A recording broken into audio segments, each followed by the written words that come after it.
special. He's a special man, a special person. And he's become my friend. Well, there's a lot of people here. Whoa. Hello, everybody. Your football team's going to have a great year. I watch.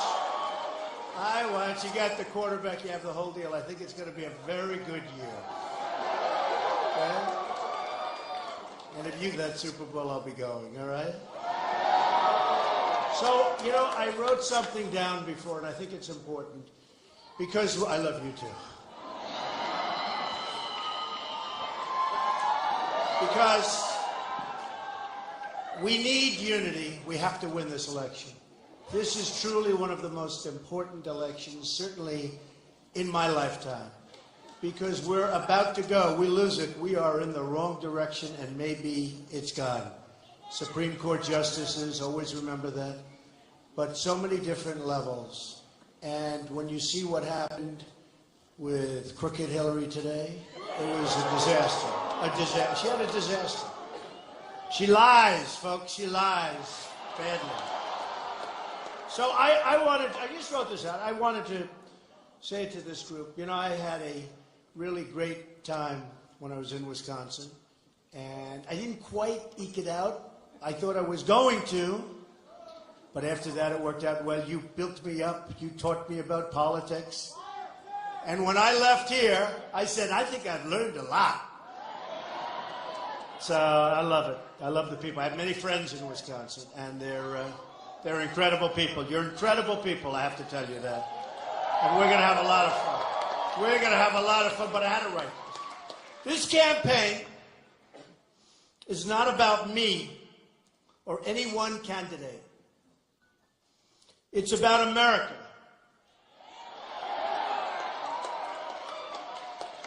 It's time for a change. We need a change, a real change, not an Obama change. Remember Obama change? We don't need an Obama change. We've had enough.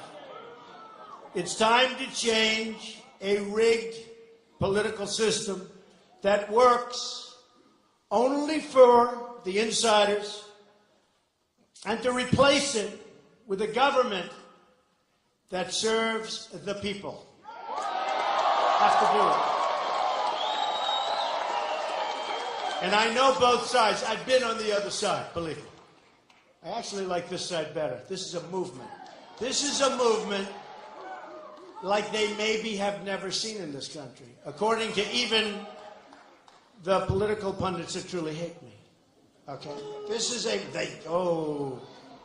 a movement that some say, most say, is one of the great phenomena that they've ever seen in politics. Some say it's the single greatest phenomenon.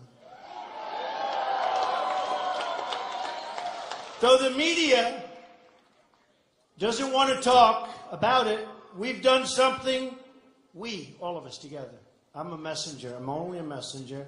We've done something truly historic together. Standing before you as nominee for president, and I am not a politician, proudly.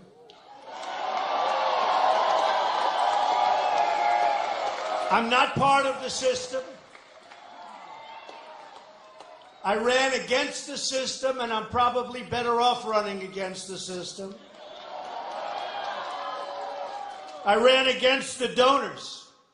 I'm my own donor, essentially. I have a lot of money in this deal. This is a very expensive process, I want to tell you. I funded, as you know, I funded the primaries. And now I'm in for over $60 million. And I'm largely funding my campaign as we go forward. In addition to that, we've raised tremendous amounts of money, and much of it from small donors, $61. 61. As a Republican, that doesn't happen. It happens because of what you're seeing in front of you today.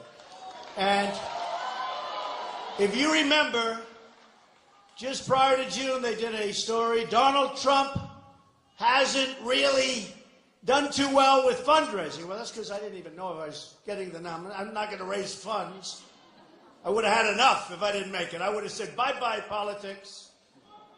But I wanted to make sure. So, I got it. And then I started raising money for the Republican Party, and we raised a lot of money. We started really on June 14th, Flag Day, my birthday. My birthday.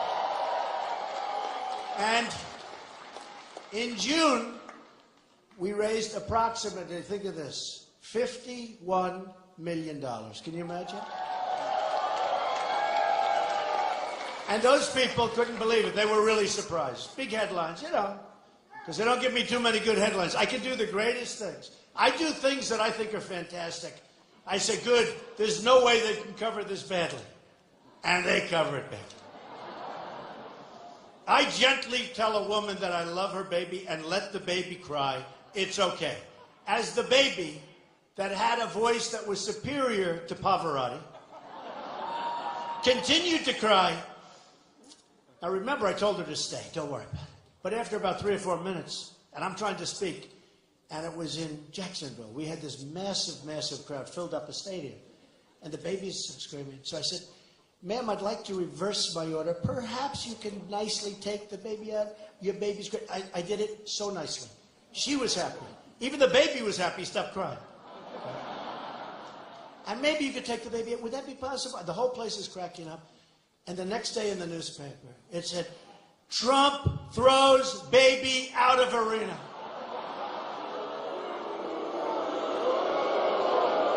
Terrible. No, they're very dishonest.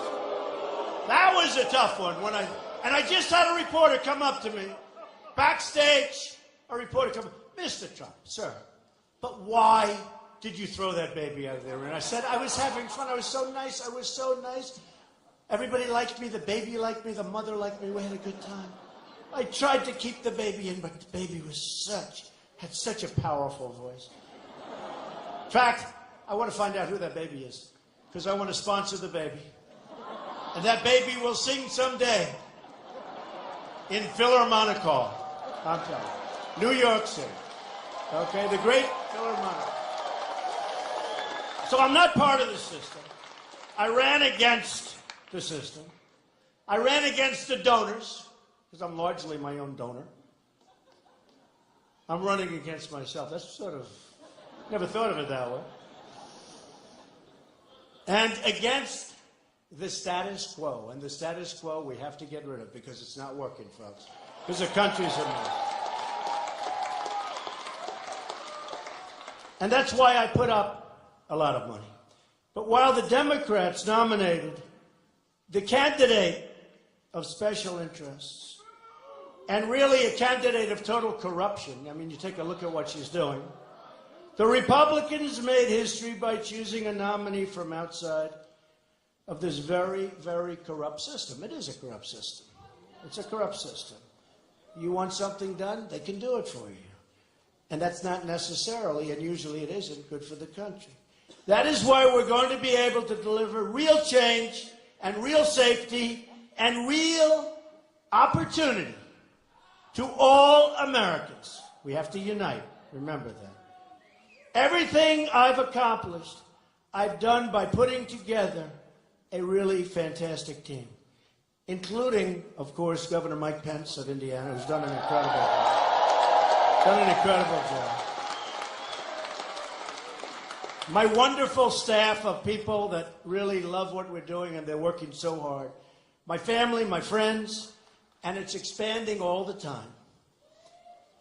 But I need a Republican Senate and a House to accomplish all of the changes that we have to make. We have to make them. Right? I understand and embrace the wisdom of Ronald Reagan's big tent within the party. Big, big tent. Remember? Ronald Reagan. Great man. Great guy. Remember, he included Reagan Democrats and independents and Republicans. A lot of people. We're going to have the same thing. There are a lot of Democrats perhaps in this room. Are there a lot of Democrats in this room? Raise your hands. No. I mean, I don't think we need too many, to be honest with you, but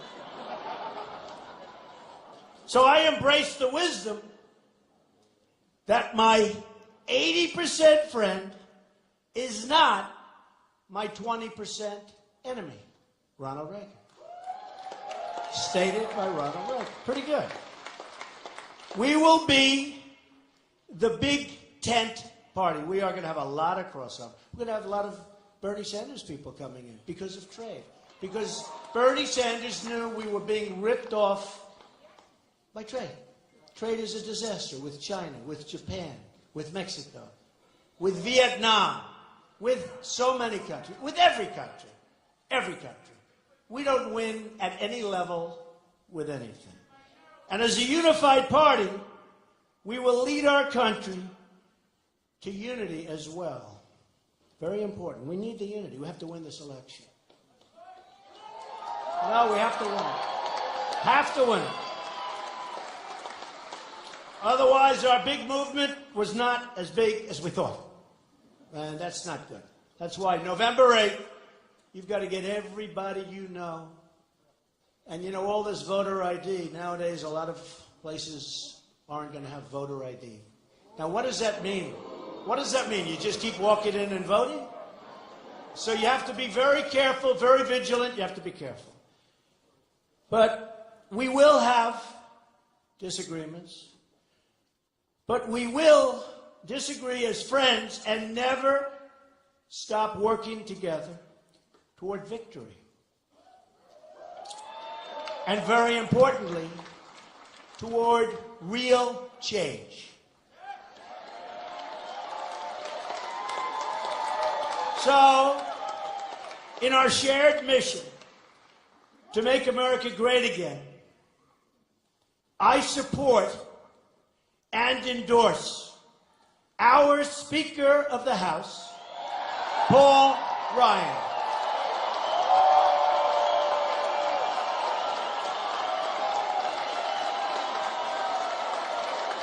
Paul Ryan, good. He's a good man. He's a good man and he's a good guy. And we may disagree on a couple of things, but mostly we agree, and we're going to get it done, and we're going to do a lot of wonderful things. He's a good man. And while I'm at it, I hold in the highest esteem Senator John McCain for his service to our country in uniform and in public office. And I fully support and endorse his re-election. Very important. We'll work together. I also fully support and endorse Senator Kelly Ayotte of New Hampshire,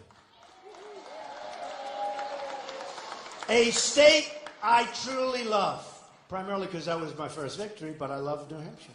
No, I love New Hampshire. It's one of the most beautiful places. She's a rising star and will continue to represent the great people of New Hampshire so very well for a long, long time. Senator Kelly Ayotte. Working hand in hand, we will grow our majority in the House and in the Senate. We need that. We got to get things done. Arm in arm, we will rescue the nation from the Obama-Clinton disaster, which is exactly what it is,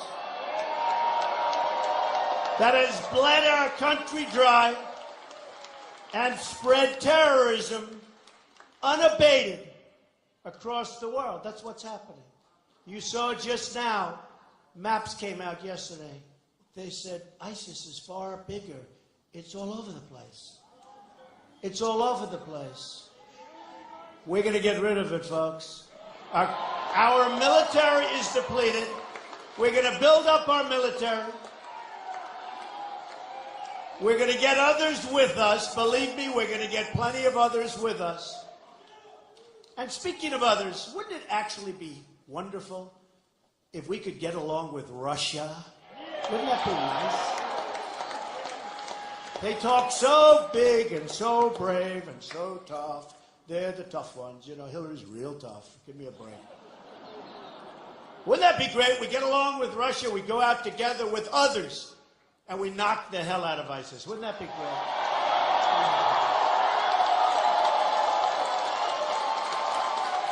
Together, we will lead our country back to prosperity, security, and peace. Okay? I mean, when you look at the world and what's happened, so we have the queen of corruption. She's the queen of corruption. She's a disaster. I said before, if crooked Hillary Clinton becomes president, terrorism will destroy the inner workings of our country. Believe me, they are loving it.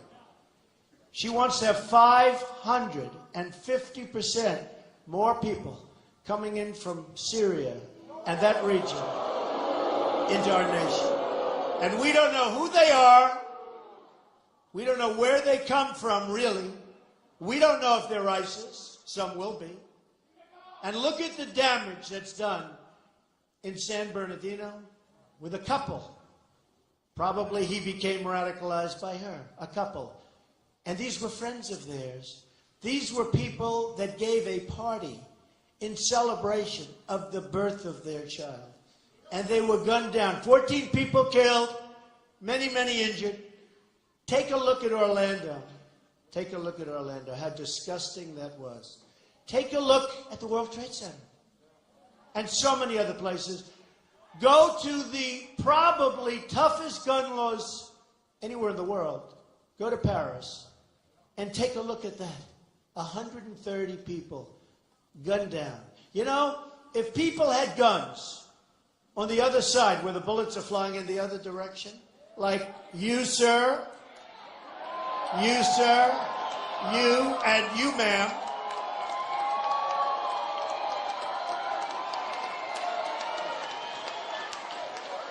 first of all, if they knew guns were in the room, they probably wouldn't have gone there. There were no guns. There were just sitting ducks. 130 people. In San Bernardino, you had 14 people. But in Paris, just like this, boom, get over here. Boom. Get over here. Boom. 130 people, with many still in the hospital, many so gravely wounded, it's horrible. And if they had bullets flying in the other direction, maybe they wouldn't have shown up, and if they did, I'll tell you what, you wouldn't have had that kind of carnage. You would have had people lying on the other side of the floor instead. Okay? So, Hillary Clinton wants to do major damage, as you know, to our Second Amendment. Hillary Clinton wants to put judges, she wants to put justices of the Supreme Court. She's going to make them nice and liberal. Wait till you see what that does to your rights. Wait till you see what that does to your Second Amendment. You will not recognize it. You will not recognize it. National Rifle Association, NRA, endorsed me. They're great people. Wayne, they're great people. Chris, they love this country. They endorsed me very early. And it's really an honor. I'll tell you what, they are phenomenal people when you get to know them. They love the country. You know, they love the country. They take a lot of heat, but they love the country. I'll tell you that right now. And I heard Mike, Governor Pence, talking about 1.2 growth, 1.2% growth. The lowest in memory, I guess, since the 1940s, when you think of it, the lowest. So a lot of differences between all of us. But I thought I'd mention, because I've known Hillary Clinton over the years. I've known her. And she makes statements. Yeah. She makes statements. And, you know, there's statements coming right out of a playbook. Well, let's see. We can't get them for this. We can't get them for this. I always heard I had the best temperament. People tell me I have the best temperament. I have a temperament to win. We got to win. We got to win. We got to win. She said not so long ago, I don't like Donald Trump's tone. Now she's reading it off teleprompters. I don't like Donald Trump's tone. And I said, you know, we need a tough tone today. We have people, we need a kind tone. We need a tough tone, though. We have people being beheaded all over the Middle East and other places. We have crime that's rampant. We have people in the Middle East being drowned in steel cages. This is like medieval times. And she's worried about my tone. She's worried about my tone. So they chop off heads, and they drown people, and they bury people in sand. And then they asked me, Mr. Trump, at one of the debates, which they say I won, which I'm very happy about. Mr. Trump, sir, how do you feel about waterboarding? So I'm saying chop off heads, drown people, burying them in sand. I said, I'm absolutely okay with it. Let me tell you. These people. Can you imagine what the enemy must say? Can you imagine what the enemy, ISIS in this case, can you imagine what they must say as they've spent the day chopping off the heads of Christians, come back, get together, start talking, and they say waterboarding is not allowed in the United States. By the United States. Waterboarding is not allowed. So, folks, we better get smart, and we better get tough, and we're playing games with Hillary. We're playing games. It's just games. She's not the right person. Everybody knows it. Her single greatest achievement is being caught in a crime and getting away with it. It's true. True. It's true. 33,000 years.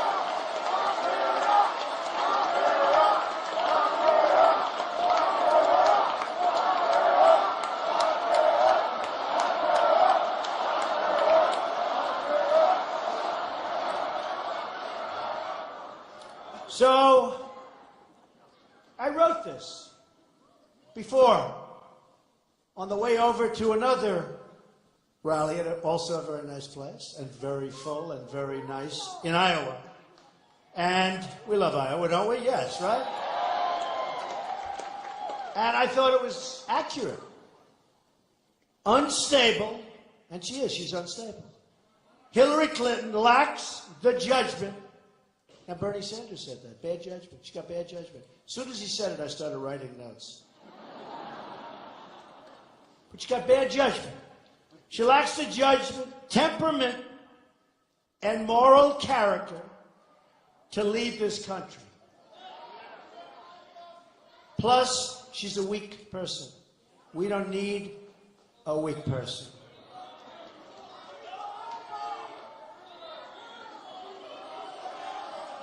He just said, plus she's a criminal. She's a dangerous liar who has disregarded the lives of Americans and who has put all of us at great, great risk while supporting economic policies that have destroyed our economy. We've got a long way to go. She is unhinged. She's truly unhinged. And she's unbalanced, totally unbalanced. And you can see, in the words of a Secret Service agent who just wrote a book, I bought the book. I want to see what he said. She simply lacks, this is his words, she simply lacks the integrity and temperament to serve in the office.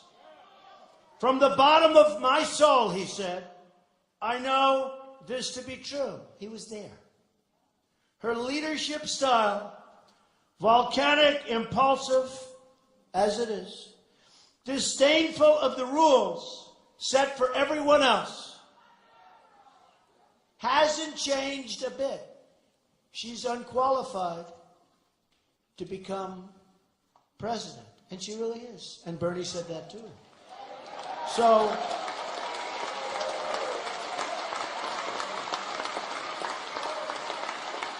true.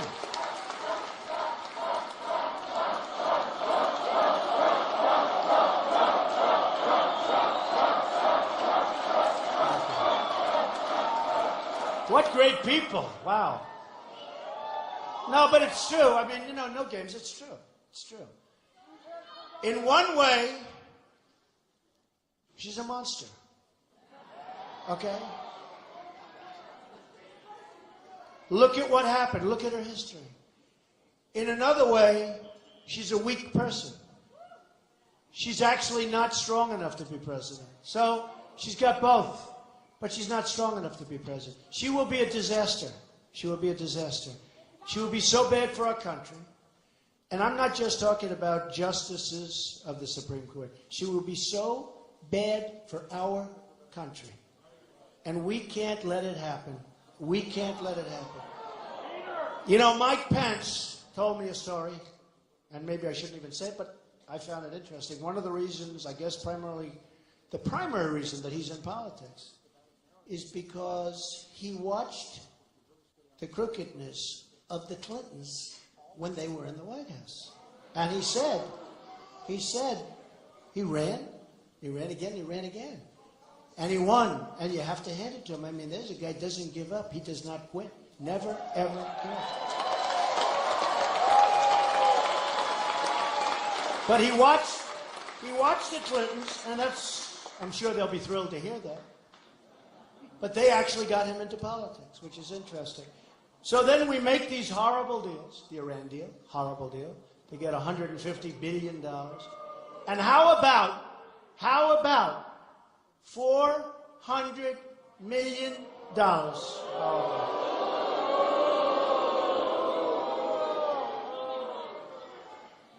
Think of it. $400 million in cash. In cash. Different currencies, different denominations. Now, a lot of people say that money went toward terror. I'm nicer than that. See? I don't have that horrible thought process that some people in this room do.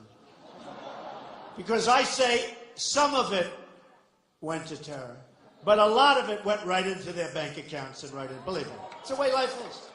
It went right into their pockets. They're sitting there. Can you imagine these guys sitting there with $400 million in cash?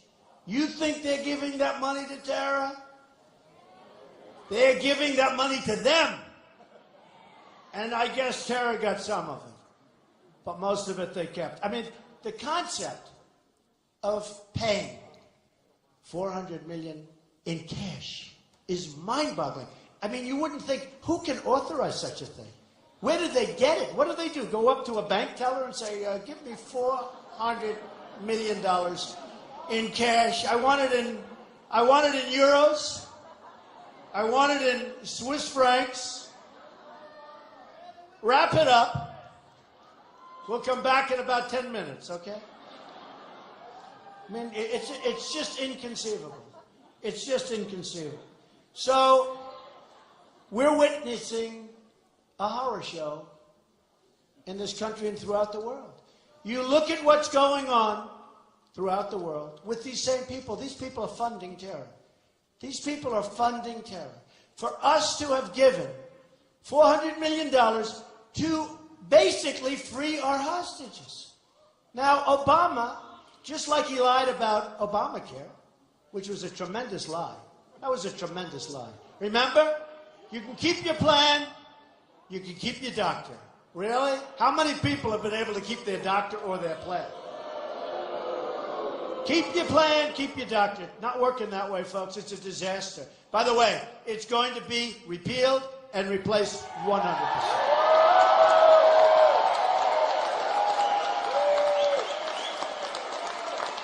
And honestly, I hope I win because we'll do a great job. We're going to make America great again. We're going to make America great again.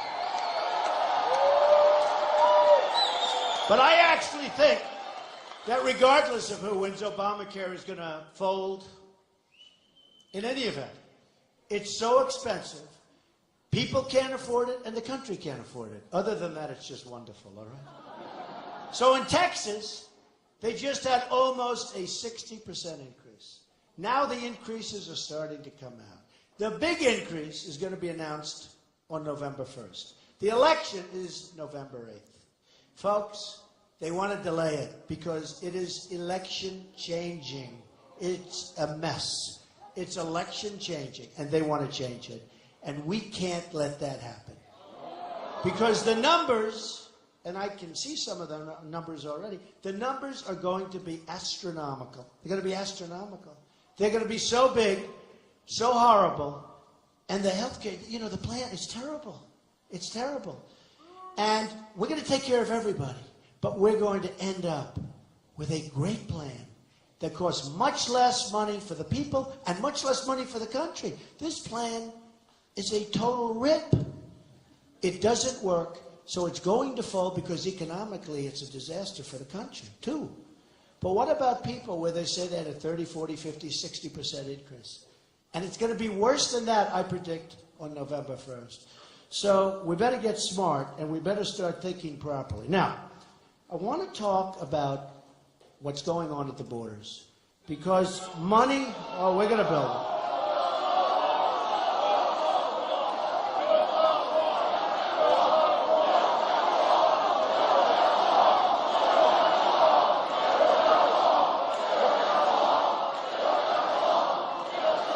So listen, so we have people coming into our country that shouldn't be coming into our country. We have thousands and thousands of people from certain terrorist states, from certain parts of the world, that we're allowing to come into our country. Most of the politicians, almost all of them, don't even know where they are, where they're being put. They know nothing about these people. This could be the great Trojan horse of all time. And Hillary wants thousands more to come in over and above Obama. Right? So, tall, the wall is getting taller every day.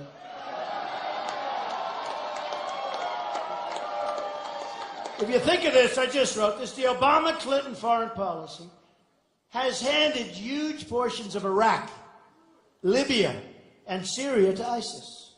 Huge portions.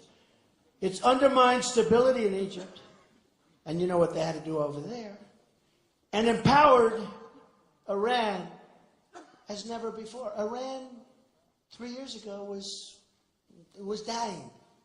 In fact, when they were marching in the streets, if Obama would have just encouraged it a little more, it would have been taken over by the people. But Obama played ball with the thugs that are running right now. Think of this.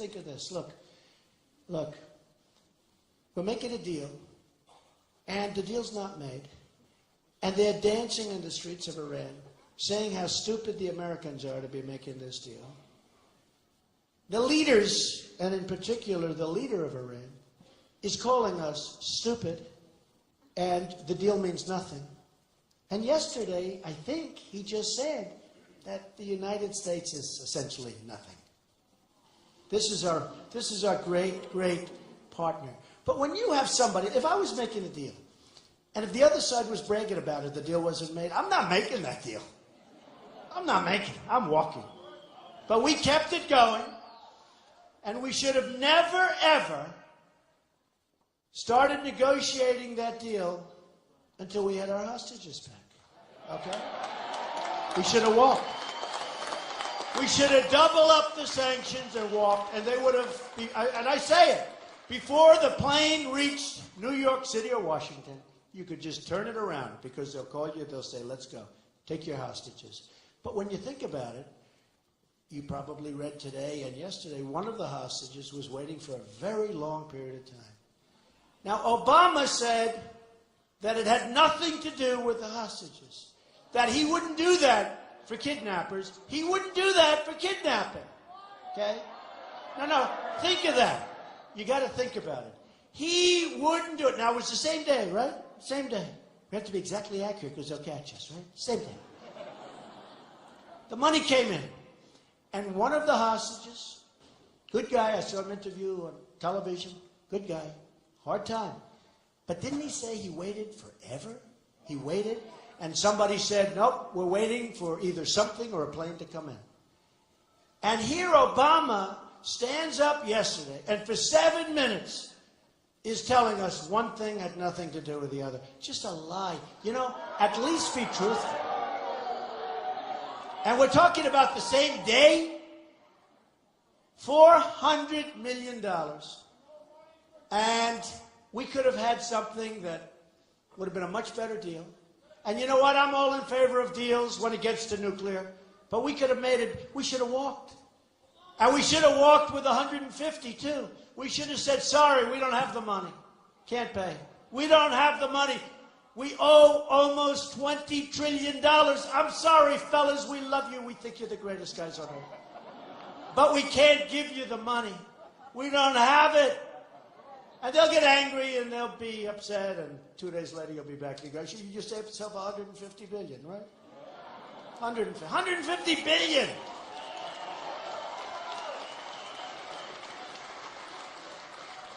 So we have terrorists pouring into our country. We have people coming in. I don't know if you saw this. In Maine, and Maine knows, because Maine is, I was up there yesterday, great place, great governor. Paul is doing a great job. And I think the most important issue facing civilization right now is radical Islamic terrorism. And we have a president that refuses to use the term. And we have crooked Hillary who doesn't want to use it. Now, she's being forced to use it by me. Did you notice she gave a speech? She said, I will use it. She called it, I think, radical Islam. But she said, I will use it. I will. Just like Trans-Pacific Partnership. She called it the gold standard. It's a horror show. It's almost as bad, or maybe it's going to be worse, than NAFTA signed by her husband, which cleaned out many of the states in our country, cleaned them out from manufacturing, moved to Mexico and other places. NAFTA, a total disaster. NAFTA, signed by Bill Clinton. He never suffered the ravages because he signed it, then he got out, and other people did suffer with it. But we're going to renegotiate NAFTA, and if they don't want to make a great deal for us so we get our jobs back, at least a lot of them, if we can't make a great deal, and she can't do that, by the way, if she wanted to. Number one, her donors wouldn't let her. Her special interests would never let her. Her lobbyists would never let her. Number three, she couldn't do it anyway, even if she wanted to. But we're going to renegotiate. And did you hear her the other day?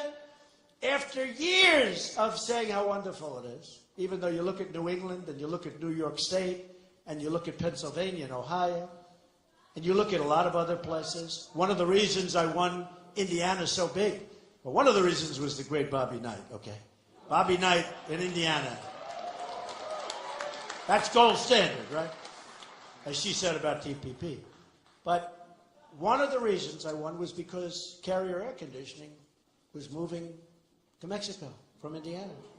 And they let go of 1,400 people. And I've been talking about this, and I know how to stop it, and you've heard me before. So easy to stop. There have to be consequences when Mexico takes our companies. And not only Mexico.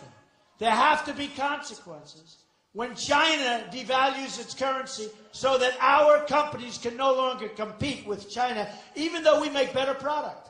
I have friends who are manufacturers. We make better product.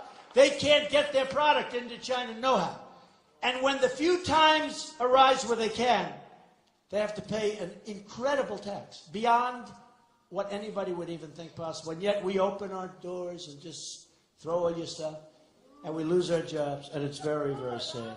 But look, as Maine knows, a major destination, Maine has become a major destination for Somali refugees.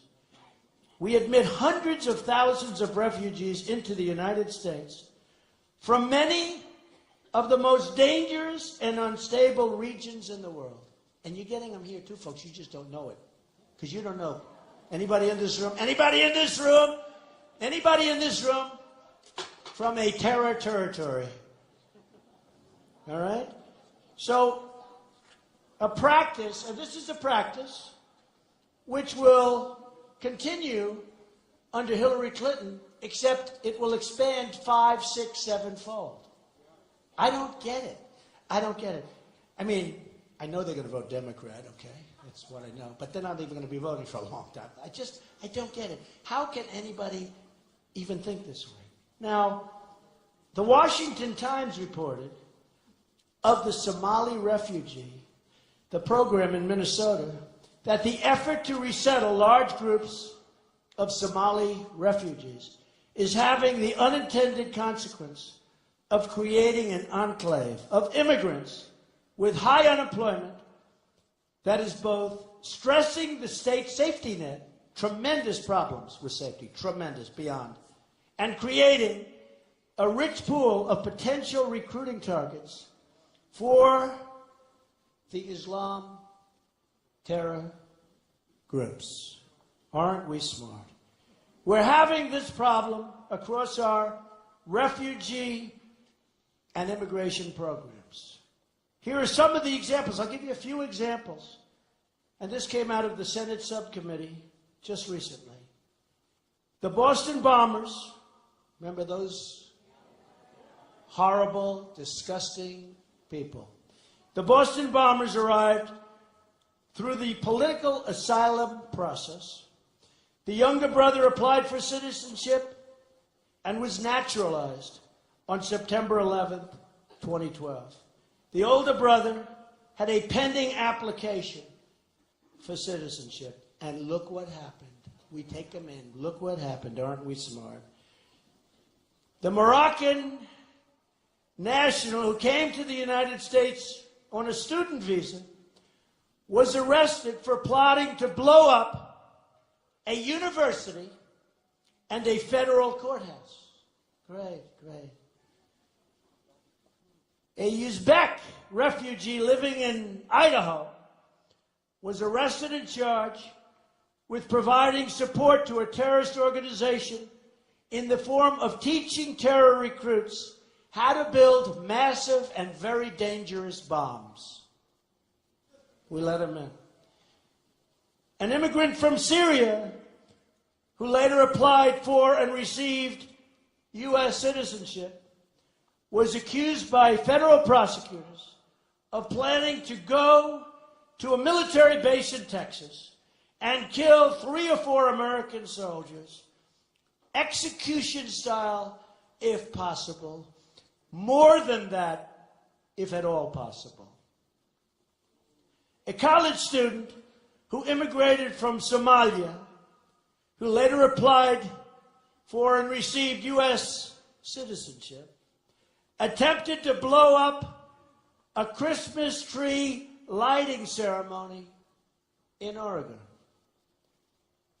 An immigrant from Afghanistan who later applied for and received U.S. citizenship and a legal permanent resident from the Philippines were convicted for plotting to join Al-Qaeda and the Taliban in order to kill as many Americans as possible. As many as possible. An Iraqi immigrant who later applied for and received U.S. citizenship was arrested for lying to federal agents about pledging allegiance to ISIS, his travels to Syria, and how many Americans he wanted to kill. 2 immigrants from Pakistan who later applied for and received U.S. citizenship were sentenced to decades-long prison sentences for plotting to detonate a bomb, and a very big bomb, in the middle of New York City. An immigrant from Yemen, who later applied for and received U.S. citizenship, was arrested for trying to join ISIS. He was also charged with attempting to illegally buy firearms to try and shoot as many American military personnel as possible. All right, folks. So I just say, what are we doing? What are we doing? And Hillary Clinton wants more and more and more to pour in. And you almost say, you know, politics aside, whether you're a Democrat, whether you're a liberal, a Republican, a conservative, what are they doing? What are they doing? I don't care who you are. What the hell are they doing?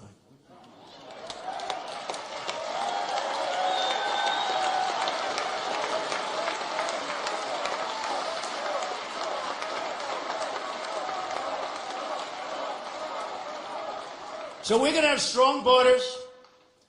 Our southern border is going to be very powerful.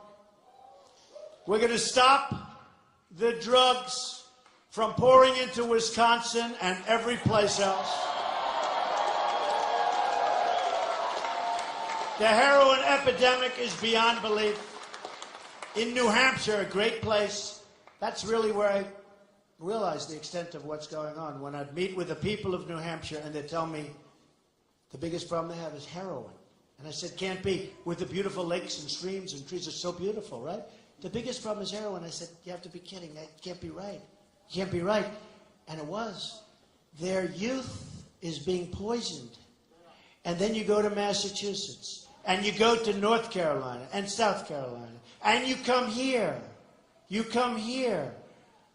I just left Iowa. You go to Iowa, you see the tremendous problems they have with heroin and drugs that pour in from the southern border. And look, here's the story. We're going to have strong borders. We're going to have a wall. It's going to be a big, powerful wall. Big, powerful wall. You know that Hillary Clinton wanted a wall a number of years ago. She wanted a wall. And the primary reason, as we understand it, looking back, not that long ago, she wanted a wall. You know, walls do work, folks. I mean, just all you have to do is ask Israel. All you have to do is ask some of the nations that are in Europe right now that are building walls. You know, it's sort of interesting. Obama talks about there will be no wall. But in the White House, which he just said, which is true, they want to build essentially a wall. They want to build a fence a lot bigger, a lot higher, a lot stronger. You know, it's sort of interesting. I say, don't build that fence, right? Don't build that fence. Because they say walls don't work. Fences don't work. Don't build that fence. When Hillary doesn't want to let you have your guns, she's surrounded by people like this that have more firepower on them than any human beings on earth. And I think she doesn't want to have guns. I think that all of her bodyguards and all of her Secret Service should immediately give up their weapons. Okay? Immediately.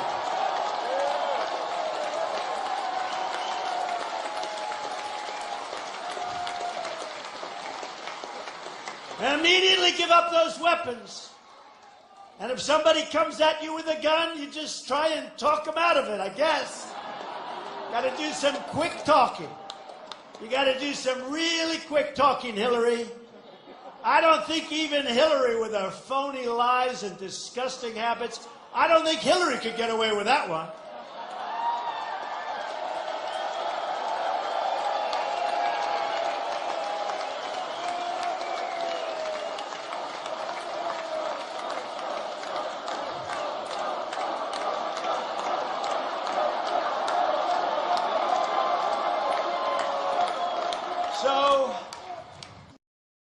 So we're going to have a little contrast. And I did this very quickly, but it's so simple. Hillary wants to raise taxes. Trump is going to lower taxes very substantially, the biggest tax decrease of all, on business and on person. Hillary wants to significantly expand regulations. Trump is going to get rid of many, many, many regulations. Which, by the way, are stopping your businesses, both small and big, from succeeding, from expanding, and more than anything, from starting. You can't start a business today. The regulations are so onerous and horrible. Hillary wants to shut down energy production. Trump wants to expand it significantly, and we'll start paying off our debt. Hillary wants to essentially abolish the Second Amendment, take away your rights. Donald Trump will protect it more so than any president that has ever served.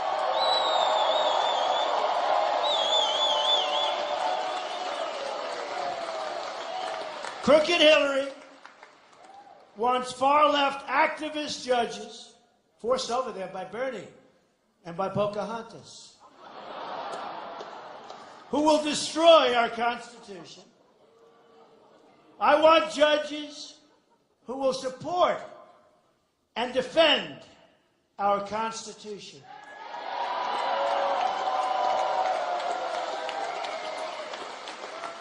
As close, by the way, to Justice Scalia, who was great, as we could get. Okay? Hillary wants to open our borders, just open them up, because there's special interests and donors want it that way. There are reasons. I understand that. I want to totally secure our borders, but I want people to come in. But they come in through a process, and they come in legally. Okay?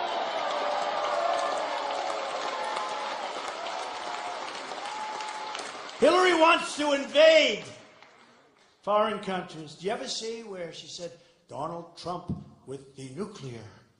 I'm afraid. I didn't want the war in Iraq. And I'm on record. I didn't want the war in Iraq. I didn't want all of what they've done. And I said, if you read Esquire magazine from a long time ago, you'll see everything I said was exactly right. It's going to destabilize the Middle East. I said, the meanest, toughest group of people, the people that hate the United States and its people the most, they're going to take it over. That's exactly what's happening. They're taking over the oil. They're taking over the land. They're taking over everything. I didn't want it. But I'm always being accused like the war hawk. They think I'm a tough guy, the war hawk. Right? They think she wants to be tough with Russia. Right? So she said, well, Donald Trump likes Putin. I don't know Putin, folks. I don't know. I hope I like him. I hope he likes me. Because I'd love to get along with Russia. Okay? Love to. But I don't know. But she goes, Donald Trump, think of it, wants to befriend Putin and other things, she said, right? And I'm saying to myself, what's wrong with that? That's good. But she's going to be the tough one, you see? She's going to be the tough one. She's going to play with nuclear weapons. You know, they have all nukes, nice new. She's going to be the tough one. I'll tell you what, you put her in the office of president. You know, she hates Putin and Putin hates her, right? That's what I hear. No. Putin probably doesn't respect her more than anything else, but Putin hates her. But she's going to be tough. We're going to be tough with Russia. Oh, we're going to be tough, right? Let me tell you, we're in a different world today, folks. We're in a different world. But she makes it sound like I'm this tough guy that will have a temperament. You know, she used the word. You know who gave her the word? Her people that write the speeches. We'll say Trump with a temperament. They said Trump in her speech with tweets. I've got between Facebook and Twitter like almost 21, 22 million people. It's an asset. It's an asset. I tweet well. But she said she made this statement during her speech. You know, I heard it barely because I was falling asleep. You couldn't watch it. All right. So, remember that one. Hillary wants to invade foreign countries. Look at Libya. Look at that. We did a great job there. You know, a spot hit on Gaddafi maybe, but, I mean, even that, what the hell do we get out of this? It's a disaster. Then you have Benghazi. Then you have ISIS. Then you have ISIS. Then you have ISIS taking over the oil, large portions of the oil, and it's some of the finest oil in the world. And you have ISIS grabbing it. We don't know what we're doing. We have people that don't know what we're doing. We have people that militarily, in fact, they said, well, who is your military consultants? And I gave names. But they're not working now. You know, they're not working now. I said, of course they're not working now. Look what working now people have gotten us. Havoc. Who the hell wants the people that are working now? I mean,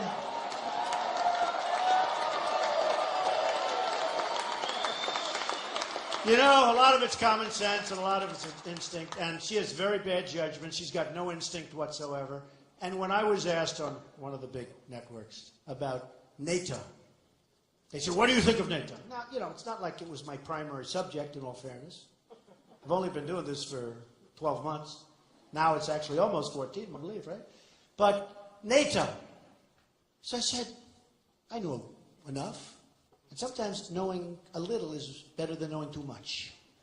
You understand. You can't see the forest for the trees, right? So I said, NATO, in my opinion, is obsolete because it's not covering terrorism.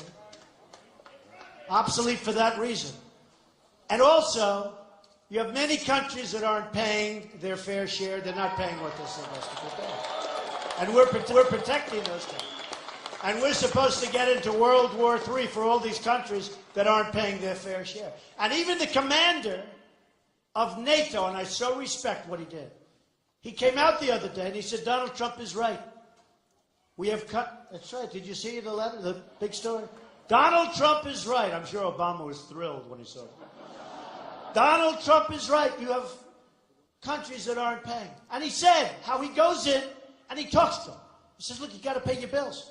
I have budgets, which is true. And I have to go back to Congress and I have to say what's it. They don't pay their bills, though, because people don't ask properly.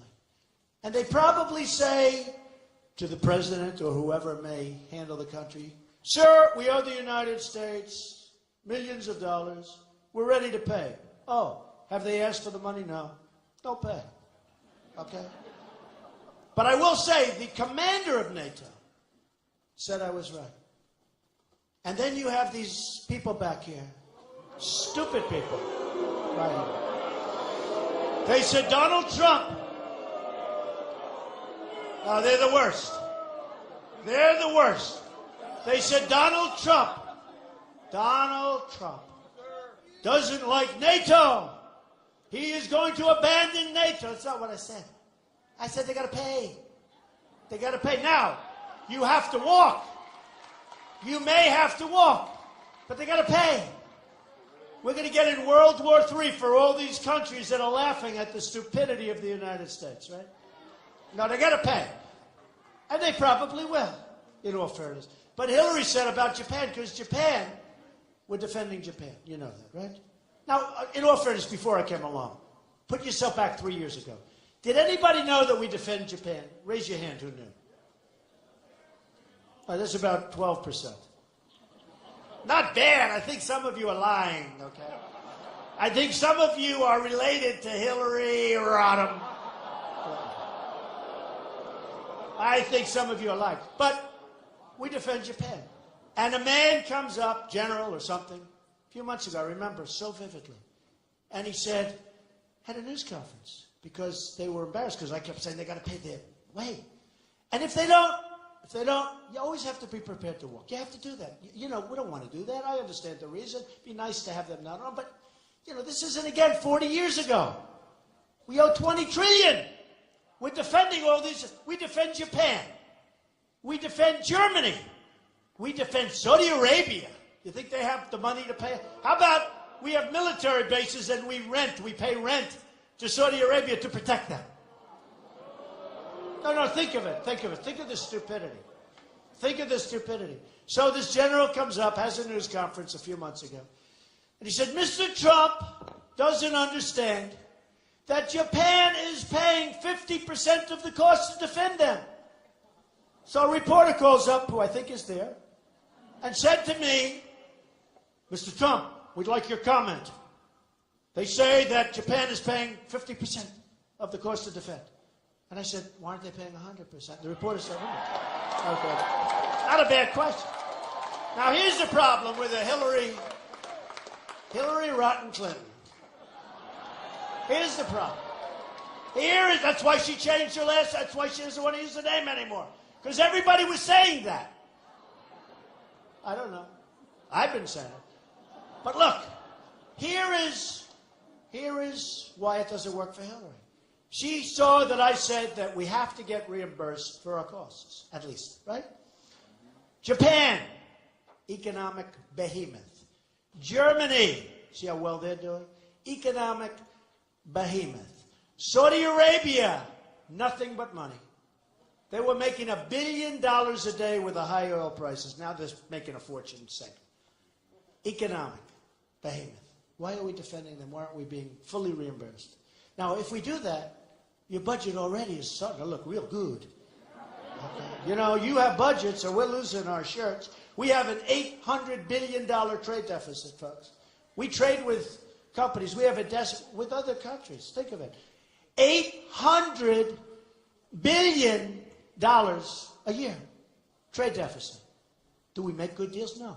With China, $505 billion trade deficit. And they cheat us because they devalue their currency all the time. Whenever it gets a little bit tough, devalue, and our companies can't compete with that, right? So here's the thing. So Hillary says about Japan, how dare he not stay with our allies? How dare he not do that? I will never abandon our allies. Ever, ever, ever. Now, how do you negotiate when you're telling somebody you're never going to leave them? We may have to leave. Look, Japan has problems because you have the maniac in North Korea making missiles. I mean, so we'll get it. Now, South Korea, it's an economic behemoth. You can't buy a television that's not made in South Korea, except Sony, which is made in Japan, which has sort of lost its way. Whether it's LG or Samsung, I order thousands of television sets. You can't buy them in the United States. I'd love to. Show me one company. One of the pundits said, they do make them. There's a company. And showed me this little company. What they do is all the parts come in from all over the world. They put them together. And they give you a television that doesn't work and nobody ever heard of it. And then I put it into a luxury hotel and everybody complains, right? So, you can't say to people when you're negotiating, because we're talking about tremendous billions and billions of dollars. You can't say to people when you're negotiating, we'll never leave you. Think of this. We're going to never leave you. We love you. We're never leaving you. Could you pay more? No, we're not going to pay any more. You're not going to leave us. Why should we pay more? So there's a chance we'll have to leave. And there's a chance, Japan will have to take over this monster and figure it out. We're very far away. It's very expensive. We have a treaty with Japan, and if the United States is attacked, they don't have to do anything. But if Japan is attacked, we have to go in there with our full force and might. And who the hell knows what's going to happen, right? World War III, who knows what's going to happen? But if we're attacked, they don't have to do it. You tell me, who makes these deals? It's like Sergeant Bergdahl, right? So, we trade a dirty, rotten traitor where 5 or maybe even 6 people were killed when he deserted. And we knew that they were killed, and we knew he was a traitor. We trade for 5 of the greatest killers in the Middle East. The 5 people that they wanted the most. That's our deal. So we get a traitor, and they get 5 people that are right now, most of them, already back on the battlefields, trying to kill everybody, including us. No more, folks. That's called the 5-for-1 president, right? That's the same guy that made the deal for $400 million. The other guys couldn't leave the airport, the hostages. And then all of a sudden they were able to leave. And then you watched him yesterday saying that, can you believe it? This had nothing to do with that. Okay? Just a coincidence. No, just a coincidence. It's just, no. She's unfit to serve as president for a lot of reasons. He's unfit also. He has done so bad. He has been so incompetent. We've doubled our debt during his, think of it, over the years of our country,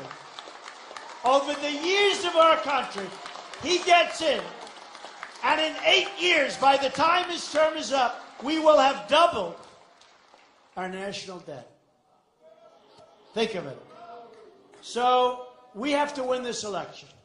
This is a very important election. I didn't need to do this, folks, believe me. I could be elsewhere right now. I love being with you, but I could be elsewhere. I might be in Wisconsin, just a different location, okay? But I felt I had to do it. I want to give back. I'm going to give back. I want to give back.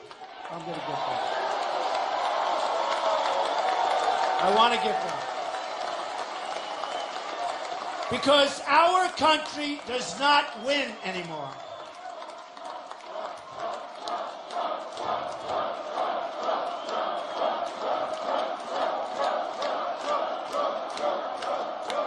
country does not win anymore, and it's not going to win with crooked Hillary Clinton. Not going to win.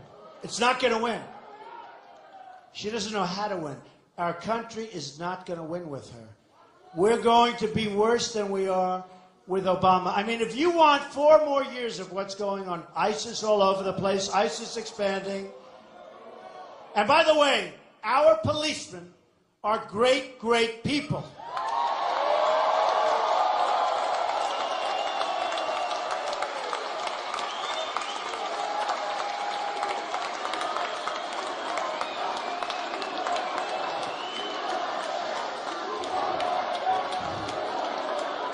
And we're not going to allow our policemen to be shut down anymore. Anymore. No more. No more. So, November 8th, you have a big election. I promise you this. If I win, we're going to start winning again. We're going to win on trade. We're going to win with our military. We're going to take out ISIS. We're going to win for our veterans who have been totally mistreated.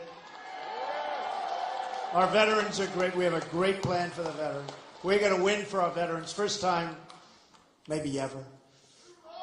We're going to win on trade deals. We're going to make the finest. We're going to bring our jobs back. We're not going to make it easy for these companies to leave and fire everybody. It's going to be very, very expensive when they do it. Believe me, it's going to be very, very expensive. They're going to say, you know what? Maybe we'll stay in Wisconsin, okay? Maybe we'll stay. No, it's going to be very, very hard.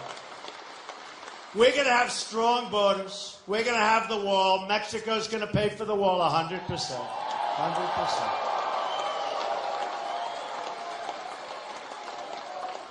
We're going to get rid of Obamacare. We're going to get rid of Common Core. We're going to bring our education local. We're going to have local education. We're going to appoint great Supreme Court justices.